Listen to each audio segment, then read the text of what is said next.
The Mars orbiter mission was successful last week, and since then there have been so many incredible facts that have come out. It was made in $74 million, that it was cheaper per kilometer than an auto rickshaw, that it was cheaper than what Hollywood took to make a movie about going to space. But one thing that wasn't as popular as it should be is how it was all done.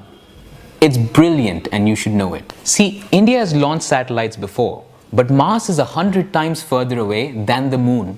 You need an incredible amount of thrust to get it directly from here to there, and the US did that. They made a super powerful launcher that can do the job. Since our satellite was a little lighter than theirs, we tried to do it a little differently. We thought instead of making a new powerful launcher, we have an old launcher that is not that powerful, but what can we use along with it that is available for cheap that can get us all the way there? We used gravity to make it happen. Because nothing is cheaper than free. Wait, what? We use gravity to get away from the grip of gravity? That's exactly what makes it interesting. So we use something called the interplanetary slingshot to get it all the way there. We use Earth's gravity to gather speed, the Sun's gravity to travel, and then Mars's gravity to get closer to it. You beautiful, beautiful people at ISRO. And that's not even the most impressive part. The most impressive part is that the entire program was developed and built right here.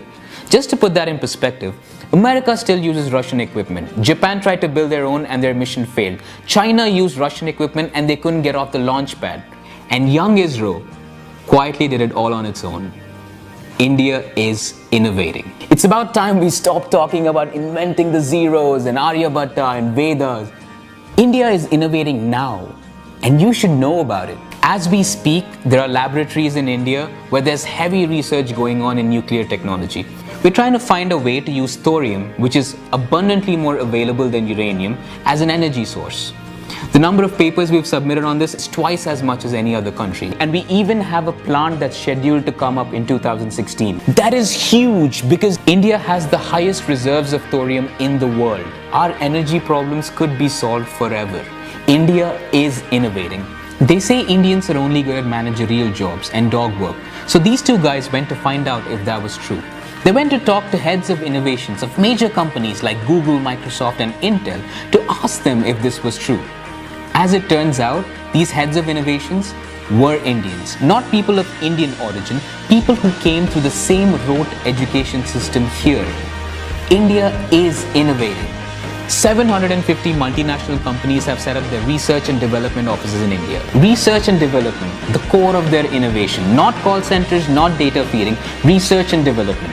IBM has 70,000 Americans and 150,000 Indians. The number of usable patents India puts out is as much as any other country. Flights can land in zero visibility and fly without collision because of Indian patents. India is innovating.